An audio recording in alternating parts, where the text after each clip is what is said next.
Very good evening guys, कैसे हैं आप सब। Welcome back. अभी बारिश का सा मौसम है और मम्मी आज क्या बना रही है किचन में, कोकोनट की बर्फ़ी। ये जो ये होता है ना नारियल, जिसको हम फोड़ते हैं भगवान के मंदिर में, वो वाला नारियल है जो कि मम्मी ने 2 या 3 लिए हैं, 2 लिए हैं 3 लिए हैं यार, मैं भी भूल गई।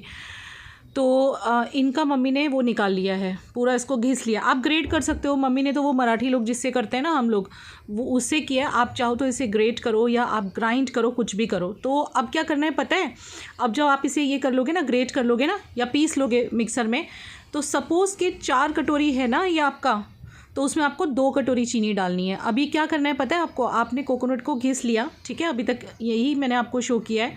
अब मम्मी ये गिन रही हैं, तो ये टोटल 4 कटोरी था। जब मम्मी ने पूरा गिना तो ये 4 कटोरी था। तो 4 कटोरी होना तो उसमें 2 कटोरी चीनी लेनी है और साथ में मिक्स कर देनी है। मैं आपको आगे दिखाती हूँ किस तरह से करना है। फ़िलहाल तो वो काउंट कर रही हैं मम्मी। तो ये बहुत टेस्टी बनाती हैं। और गाइज़, मेरा एक ही पर्पज़ होता है मम्मी की रेसिपी शेयर करने का, कि आप तक नई नई चीज़ें पहुँचें। क्योंकि मेरी रेसिपीज़ तो आपने बहुत साल से देख रहे हो आप, पर मेरी सास की रेसिपी आप लोगों के लिए नई है, कुछ नया सीखने के लिए मिलेगा आपको, इसीलिए शेयर कर रही हूँ।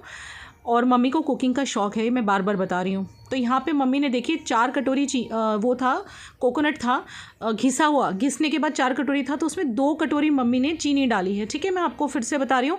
4 कटोरी कोकोनट में, कोकोनट के बुरादे में 2 कटोरी चीनी डाली है। और आप सूखा नारियल ना लें, यही वाला नारियल लें जो हम मंदिर में फोड़ते हैं ना, वही वाला नारियल लें। ठीक है, अब इसको प्रॉपर मिक्स कर देना है और मिक्स करके बस थोड़ी देर के लिए एक आधे घंटे के लिए रख देना है। आधा घंटा या 1 घंटा या 1.5 घंटा भी रख सकते हैं, ऐसा कुछ नहीं है। तो अब जब आप 1-1.5 घंटा इसको रख देंगे ना, तो ये ऐसे पानी छूट जाएगा, चीनी वो हो जाएगी पूरी। तब क्या करना है, कढ़ाई रखनी है। यहाँ पे साइड पे इलायचियाँ जो होती हैं ना, इलायची, वो मम्मी ने उसको कूट लिया है। और घी इतना सा ही पड़ता है बस।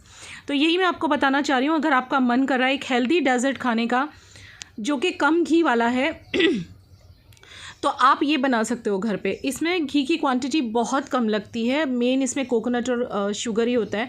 और शुगर भी आप 50% कम वाला जो होता है ना, शुगर लाइट, वो भी यूज़ कर सकते हो। तो यहाँ पे घी को गर्म होने दिया मम्मी ने, और इसके बाद में जो मम्मी ने कोकोनट और चीनी को मिक्स करके रखा था, वो इसके अंदर मम्मी डाल रही हैं। ठीक है, अब पूरी तरह से डाल देंगे। और उसके बाद इसको सारा जो मेन मेहनत है वो यहीं पर ही है, क्योंकि आप गैस तेज़ भी नहीं रख सकते, जलने का डर रहता है। मम्मी ने बोला जल जाएगा, इसलिए मीडियम और स्लो ही रखना है। काफ़ी टाइम लगेगा इसको हमें चलाते रहना है कांस्टेंट। कब तक पता है, जब तक कि ये पूरा का पूरा गाढ़ा ना हो जाए, एकदम हार्ड कंसिस्टेंसी ना हो जाए। वो मैं आपको शो करूँगी कि कौन सी कंसिस्टेंसी पे हमें गैस को बंद करना है और इसकी क्या पहचान है कि हो गया। ये वो है कोपरा पाक, इसे गुजरात में बोलते हैं। कोपरे की बर्फ़ी भी कह सकते हो आप, पंजीरी कह सकते हो कोपरे की। कोपरा यानी कि कोकोनट, ओके, कोपरा कहते हैं यहाँ गुजरात में, महाराष्ट्र में। ठीक है, तो अब ये देखिए चलाते जा रही है मम्मी। और साइड पे प्रिशा अपना पढ़ रही है, उसका ट्यूशन चल रहा है। आजकल वो बहुत बिजी हो गई है। समटाइम्स थोड़ा टाइम मिलता है उसे, ज़्यादा टाइम नहीं मिलता। कभी कभी ऐसा होता है कि उसके लेक्चर्स नहीं होते, अदरवाइज़ पूरा दिन उसके लेक्चर चलते हैं। तो यहाँ पे मम्मी जो है वापस से दिखाने आ गई हूँ मैं किचन में, वो चला रही हैं कांस्टेंट। और ये सब करते मम्मी को 15-20 मिनट तो हो ही गए थे, आराम से 15 मिनट्स हो गए थे। मैं कैमरे के सामने कई बार बहुत लेट आती हूँ, इसीलिए आपको बीच में अपना चेहरा दिखाने आ गई, क्योंकि कई बार तो वॉइस ओवर में बहुत लंबा व्लॉग चला जाता है। और बस इसीलिए कल का व्लॉग बहुत कम लोगों ने देखा है, जाके चेकआउट कर लेना। फादर्स डे का व्लॉग डाला है मैंने, और बहुत अमेजिंग व्लॉग है। यहाँ मम्मी काम कर रही हैं, देखिए अब कंसिस्टेंसी हार्ड होनी स्टार्ट हुई है। मम्मी को ये सब चलाते एटलीस्ट मैं बोलूँ तो कम से कम 15 से 20 मिनट तो हो ही गए थे मीडियम फ्लेम पे। और ये मम्मी ने एक थाली को ग्रीस कर लिया है देसी घी से, और इसको कांस्टेंट वो चला रही हैं। गैस को वो कभी ज़्यादा करती हैं, कभी कम करती हैं, एकदम तेज़ तो नहीं करती, लेकिन हाँ medium to low, low to medium, इस तरह से कुछ कर रही हैं वो। क्योंकि ये सब चीज़ें जब हम बनाते हैं ना, पंजीरी वगैरह या बर्फ़ी वगैरह कड़क वाली, तो इसमें हमें कंसिस्टेंसी बहुत, मतलब गैस वगैरह का बहुत ध्यान रखना पड़ता है कि कंसिस्टेंसी प्रॉपर होनी चाहिए, राइट। तो यहाँ पर आप देख लो कंसिस्टेंसी आपको कैसे दिखाई दे रही है, काफ़ी हार्ड लग रही है ना। अब इसमें इलायची का जो इन्होंने चूरा किया ना, मम्मी ने कूट के रखी इलायची, उसको वो डाल रही हैं। इलायची का फ्लेवर इसमें बहुत अच्छा आता है। आप चाहें तो कोई और ड्राई फ्रूट डाल सकते हैं, लेकिन ये वाली बर्फ़ी में हम लोगों ने कभी इलायची के अलावा कुछ और डाल के खाया नहीं है। और ये मेरी सासू माँ बहुत अच्छा बनाती हैं। मैं पहले भी जब ये बनाती थी, इनके हाथ का मैं बहुत शौक़ से खाती थी। अच्छा, अब इसकी पहचान बताती हूँ। इस तरह से हाथ में निकाल के देख लेना है, अगर आपको ज़्यादा चिपक नहीं रहा है, ये हाथ पे से अलग हो रहा है प्रॉपर, तो फिर समझ लीजिए कि हो गया है, क्योंकि काफ़ी हार्ड कंसिस्टेंसी हो गई, बट फिर भी कंफर्मेशन के लिए मम्मी ने बताया ऐसा करके देखना, ठीक है। बस अब क्या करना है, अब इसको थाली में जो हमने ग्रीस करके रखा है उसमें निकाल देना है। प्रॉपरली इसको फैला देना है, अच्छी तरह से फैलाना है, क्योंकि हमें अभी इसकी कटिंग भी करनी है। और मम्मी ने बोला कटिंग अभी करनी पड़ेगी क्योंकि बाद में काफ़ी कड़क हो जाता है, तो यहीं पे ही कटिंग कर देना पड़ेगा। तो पहले उसको शेप दे रही हैं वो प्रॉपर, और इस बहाने मैंने भी सीख लिया क्योंकि मुझे प्रॉपर नहीं आता था। मेज़रमेंट आप ध्यान रखना, जैसे मैंने आपको पहले बता दिया। तो बस अब इसको फैला दिया है, अब चाकू से वो कटिंग करेंगी, वो मैं आपको दिखाती हूँ। देखिए जैसे पंचीरी कट करते हैं बस उस तरह से। और ये कोकोनट की बर्फ़ी वैसे भी हेल्दी भी है क्योंकि कोकोनट अच्छा होता है, ज़्यादा इसमें घी तेल भी नहीं है। हाँ शुगर है तो मैंने आपको बता दिया, शुगर में आप थोड़ा ऑप्शन वैसे ले सकते हो, शुगर लाइट। और वैसे भी मिठाई इंसान रोज़ थोड़ा थोड़ा खाता है, बहुत ज़्यादा तो नहीं खाता कोई भी। तो ये कोकोनट बर्फ़ी आप ज़रूर ट्राई करना आपके घर पे। और नई नई रेसिपीज़ मेरी सासू माँ शेयर कर रही हैं, तो यार व्लॉग लाइक कर दिया करो दिल खोल के। और ये 1 घंटे हमने छोड़ दिया था, और उसके बाद आधे पौने घंटे छोड़ा, उसके बाद मैंने निकाला है डिश में। देखिए कितनी अच्छी लग रही है। तो ये तो मैं खाने के लिए निकाली है, लेकिन उससे पहले मैं भगवान के लिए भी अलग से निकाल के रख ली हूँ। तो ये मैं भगवान के पास रखने जा रही हूँ। तो कैसी लगी नारियल की बर्फ़ी बताइएगा। और यहाँ पे विवेक मेरी गोदी में लेटे थे, मैं शाम के टाइम ऐसे ही बैठी हुई थी, और अचानक से मम्मी ने बोला कुछ गेस्ट आ रहे हैं, तो मैं कपड़े बदलने के लिए बस अब जा रही हूँ। तो अभी शाम के हो गए हैं कितने, ये बजे हुए हैं पौने 8 हो रहे हैं। और बाहर का वेदर देखो आप, बहुत मस्त वाला है, बारिश का सा मौसम है। पौने 8 बजे भी पूरी तरह से रात नहीं हुई है, और बहुत तेज़ ठंडी हवाएं चल रही हैं बाहर। तो मैंने एक्चुअली एक आंटी अंकल आए थे तो कपड़े बदल लिए थे। एक मम्मी पापा के बहुत पुराने, मतलब मेरे ससुर जी के बहुत पुराने दोस्त हुआ करते हैं, उनका नाम है हिबलेकर अंकल। वो लोग यहीं रहते हैं इसी सिटी में।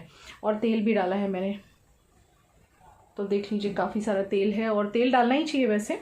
तो वो अंकल आंटी आए थे, और वो लोग बैठे तकरीबन कितने बजे तक, बहुत देर तक बैठे रहे वो लोग, 2-2.5 घंटा। अच्छा लगा, मम्मी को भी अच्छा लगा, क्योंकि मम्मी की लाइफ के कुछ लोग जो पुराने लोग हैं, उनकी पुरानी फ्रेंड्स, पापा के फ्रेंड्स, उनसे मिलना जुलना मम्मी को अच्छा लगता है। लेकिन ये जो सिनेरियो पेंडेमिक का चल रहा है, कोरोना का सिनेरियो, इसमें कोई आता जाता नहीं किसी के घर पे। तो आज मैंने मम्मी को बोला आज बुला ही लो आप, क्योंकि हमेशा ऐसे ही हो जाता है कि कितने टाइम से वो आई हैं, किसी से ज़्यादा मिली नहीं है। तो मैंने कहा बुला लो। पहले मैंने बोला हम चलते हैं उनके घर पे, तो मम्मी ने मना कर दिया। मम्मी बोली नहीं, उनको ही हम बुलाते हैं। तो उनको बुला लिया था।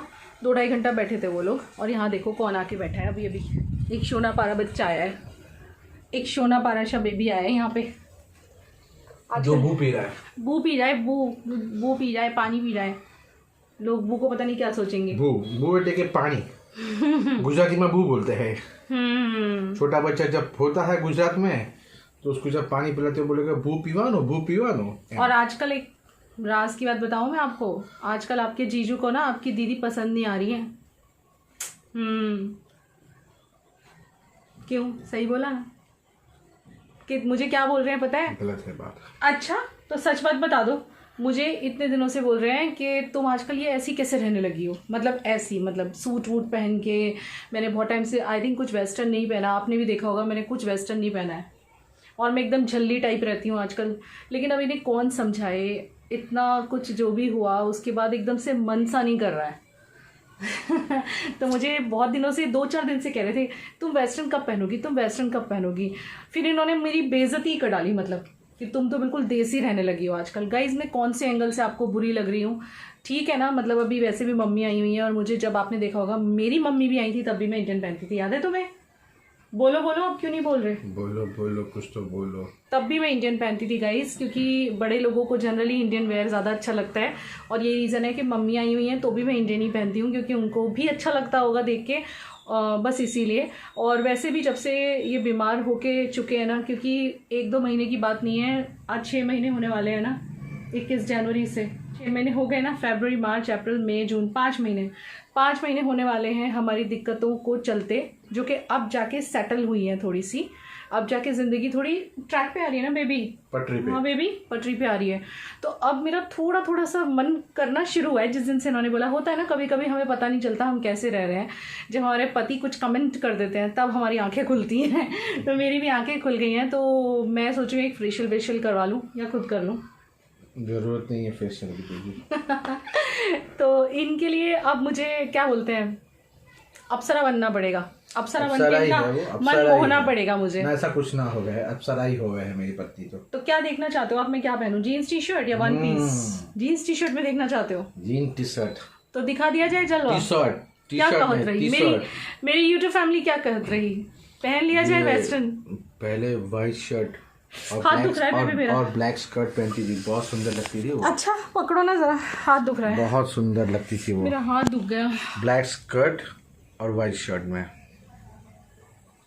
बहुत ढांसू लगती थी वो। पुराने दिनों की याद दिला रहे हो और क्या? उसके ग्रे कलर की नेल पॉलिश हुआ करती थी, वो ग्रे कलर कभी मिला ही नहीं। वो हमने बहुत ढूंढा, लेकिन वैसा ग्रे कलर जो मैं पहले लगाया करती थी हमें मिला ही नहीं है। तेल लग रहा है, हमने बहुत ढूंढा, इस तरह से ढूंढते रहे, लेकिन मिला ही नहीं वो ग्रे कलर टी शर्ट। और जब मैं ये पहनती हूँ ना तो कहते हैं क्या झोला पहन लिया, क्योंकि मुझे काफी ढीला है गाइस, ये देखिए काफी ढीला आता है, तो कहते हैं क्या झोला पहन लिया। तो आजकल इन्हें इनकी बीवी है ना देसी लगने लगी है। ना ऐसा ना है, गलत फहमी हो गया है।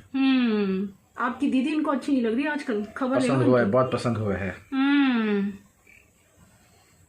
क्या कहत रही, गाना सुना रही जरा। आपके गाने के तो सब फैन है, पता है क्या? सुना दो। चलो व्लॉग एंड करना है हमें। मम्मी ने कोकोनट बर्फी बनाई, वो सब शूट किया, बहुत टेस्टी बनी हुई है, आप लोग ट्राई करना। और अब इनके गाने के साथ ब्लॉग को एंड कर दिया जाए। चलो। आते जाते खूबसूरत आवारा सड़कों पे, कभी कभी इत्तेफाक से कितने अनजान लोग मिल जाते हैं, उनमें से कुछ लोग भूल जाते हैं, कुछ याद रह जाते हैं, इनमें से कुछ लोग भूल जाते हैं, याद भी रह जाते हैं। अरे वाह वाह वाह वाह। अब एक बात बता दो, वर्ड सावित्री आ रहा है, क्या दिला रहे हो? चूड़ी मजा न देगी, कंगन मजा न देगा, तेरे बगैर साजन सावन मजा न देगा, चूड़ी होए। वाह वाह वाह वाह। यहाँ गुजरात में 24 तारीख को, महाराष्ट्र में और गुजरात में 24 तारीख को, बाकी जगह पे हो चुकी है। बाकी जगह पे हो चुका है, क्योंकि कुछ लोग को ना कंफ्यूजन हो रहा था कि दीदी आपने क्यों नहीं रखा हमारे प्यारे से जीजू के लिए। 24 तारीख को है, 24। तो स्टे ट्यून्ड। साड़ी पहनूंगी मैं, जब से सासू आई है शायद पहली बार साड़ी पहनी जाएगी। हाँ है ना, मम्मी के साथ इस बार मनाने का मजा आएगा ना। मम्मी तो नहीं आएगी लेकिन नहीं, हाँ मतलब वो होंगी ना, ब्लेसिंग्स। हाँ तो चलिए फिर इस व्लॉग को मैं यहाँ एंड करती हूँ। विवेक चले गए हैं बाहर, और मिलते हैं नेक्स्ट एक अच्छे से व्लॉग में। मैं तैयारी कर रही हूँ मेरी वट सावित्री की। वैसे ज़्यादा तैयारियाँ इस बार नहीं हैं, क्योंकि ना तो हम मार्केट जा पा रहे हैं और जाना भी नहीं चाहिए इस टाइम पे, और वैसे भी इस बार तो पूजा घर में ही होने वाली है, तो ऑब्वियसली कुछ भी ख़रीदना नहीं है मुझे।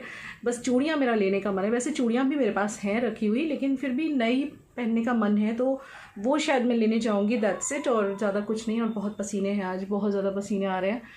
यहाँ पे गर्मी बहुत है, जबकि बारिश का मौसम है, लेकिन गर्मी बहुत ज़्यादा है। चलिए फिर इस आशा के साथ कि आपको हमारी छोटी सी ये नन्ही मुन्नी सी मस्ती अच्छी लगी होगी, मिलते हैं नेक्स्ट व्लॉग में। तब तक के लिए क्या करना है आपको, अपना ध्यान रखना है and keep smiling. Love you, bye bye. तो व्लॉग तो एंड हो चुका था, लेकिन मुझसे एक बहुत अच्छी रेसिपी प्रिशा रानी की मिस हो गई थी। जिस दिन मैं बीमार थी उस दिन प्रिशा ने फ्रैंकीज़ बनाई थी। आपको बच्चों को क्रेविंग हो रही है, लॉकडाउन का टाइम है, बाहर खाना ठीक नहीं है, तो घर पे फ्रैंकी बची हुई रोटी की प्रिशा ने बनाई थी। आजकल कभी कभी ये कुछ चीज़ें ट्राई करती है, लेकिन इतनी औसम बना देती है बंदी। तो इसने क्या किया पता है, आलू और मटर को बॉईल किया है, एक साथ फोल्ड लिया है, थोड़ा सा तेल डाला है, दोपहर की बची हुई रोटियां हैं जिससे फ्रैंकी बनाने वाली है। मुझे बोली मम्मी कुछ तो मैं नया करना चाहती हूँ आज। मैं कहा भैया कर लो जो मन कर रहा है। तो इसने बहुत थोड़ा सा ऑयल कढ़ाई में ले लिया है, और बॉइल्ड आलू और मटर साइड पे रखे हुए हैं, जो कि मटर भी उसने अलग से बॉईल की, आलू भी साथ में फिर उसको फोड़ दिया है। और ये अदरक लहसुन और हरी मिर्ची का पेस्ट है 1 चम्मच भर के, जो इसने कढ़ाई में डाल दिया है। ये रेसिपी सीरियसली इसने बहुत अच्छी बनाई बनाई थी, अदरवाइज़ मैं आपको शो भी नहीं करती। लेकिन सच में काफ़ी टेस्टी बना दिया हुआ था। कुछ चीज़ों की कमी रह गई, वो भी मैं आपको आगे बताऊँगी कि कौन सी सब्ज़ी नहीं थी, किस चीज़ की कमी रही, वो मैं आगे आपको बोलने वाली हूँ। लेकिन वैसे ओवरऑल एक बहुत ही डिसेंट और बढ़िया सी रेसिपी है। और यहाँ पे इसने लिया है 1 कटोरी भर के टमाटो केचप। इसने कोई रेसिपी देखी थी यूट्यूब पे और उसे देख के ये बना रही है, ठीक है। तो ये फ्रैंकी की जो टिक्की होती है पहले वो तैयार कर रही है ये। तो जिसके लिए इसने 1 कटोरी भर के सॉस डाल दिया है, जो पेस्ट इसने फ्राई किया था अदरक लहसुन हरी मिर्च का, उसके अंदर डायरेक्टली इसने ये डाल दिया है सॉस। और अब इसको ये चला रही है। मैंने भी पहली बार सॉस को पकते देखा, बट इसने कहा मम्मी बहुत औसम लगने वाला है। मैं कहा चलो ठीक है यार, आई कैन ट्रस्ट यू। तो अब इसको चलाते जाना है और थोड़ा चलाने के बाद जब कंसिस्टेंसी इसकी हार्ड होने लगेगी तब इसके अंदर धनिया जीरा पाउडर जो होता है ना वो डालना है थोड़ा। नहीं सॉरी, इसने ना एक फ्रैंकी मसाला बनाया था, उसकी रेसिपी मैं आपके साथ फिर कभी शेयर कर दूँगी। इसने अलग से एक फ्रैंकी मसाला रेडी किया था, वो भी इसने यूट्यूब पे देखा था, तो ये वही फ्रैंकी मसाला है। अब इसकी रेसिपी आप गूगल पे देख सकते हो। फ्रैंकी मसाला की बहुत सारी रेसिपी आपको मिल जाएंगी, जिसमें कुछ मात्रा में धनिया जीरा पाउडर, कुछ मात्रा में चाट मसाला, ऐसे सब होता है। तो अब ये कंसिस्टेंसी जब हार्ड होने लगी है ना, देखिए कितना हार्ड हो गई ये कंसिस्टेंसी ना सॉस डालने के बाद। तब ये जो आलू और मटर हैं बॉईल किए हुए, जो हमने फोड़ के रखे हैं, मतलब मैंने नहीं, सब कुछ प्रशांत ने अकेले किया है। And trust me guys, from A to Z ये सब इसने अकेले किया था, हमने कोई चीज़ को हाथ नहीं लगाया था। क्योंकि उस दिन मेरी तबीयत ठीक नहीं थी, मेरा वैक्सीनेशन हुआ था, वो दिन का ये रेसिपी स्किप हो गया था। तो मुझे लगा मेरी बच्ची ने इतने प्यार से रेसिपी बनाई थी, मुझे शूट करके आपके साथ शेयर करना चाहिए, तो इसीलिए आज के व्लॉग में ऐड कर दिया है। तो अब ये सारा मसाला इसने इसमें डाल दिया। अब इसको ये प्रॉपर चलाएगी, पहले मिक्स करेगी, गरम करेगी, और इसके बाद इसको ठंडा होने के लिए हम रखेंगे। फिर ये इसकी टिक्कियाँ बनाएगी। मतलब इसकी लगन देखो यार बंदी की, कि 11th में है, इतनी सारी बिजी है, लेकिन फिर भी काम कर रही है इतना सारा। मम्मी ठीक नहीं है, तो जिस दिन मेरा वैक्सीनेशन हुआ था उस दिन ये रेसिपी इसने बनाई थी। तो इसमें धनिया डाल दिया इसने, और ये कॉर्नफ्लोर डालने वाली है थोड़ा ठंडा होने के बाद, जिससे कि टिक्की अच्छी बने। और एक ऑप्शन आपको बता देती हूँ, यहाँ ठंडा हो चुका है तो ये 2 चम्मच कॉर्नफ्लोर डाल रही है। कॉर्नफ्लोर नहीं है ना, तो अगर आपको क्रिस्पी बनाने हैं ना, तो आप जो आपके घर में टोस्ट होते हैं ना, उसको आप अगर ग्राइंड करके डाल देंगे तो बहुत क्रिस्पी बनेंगे।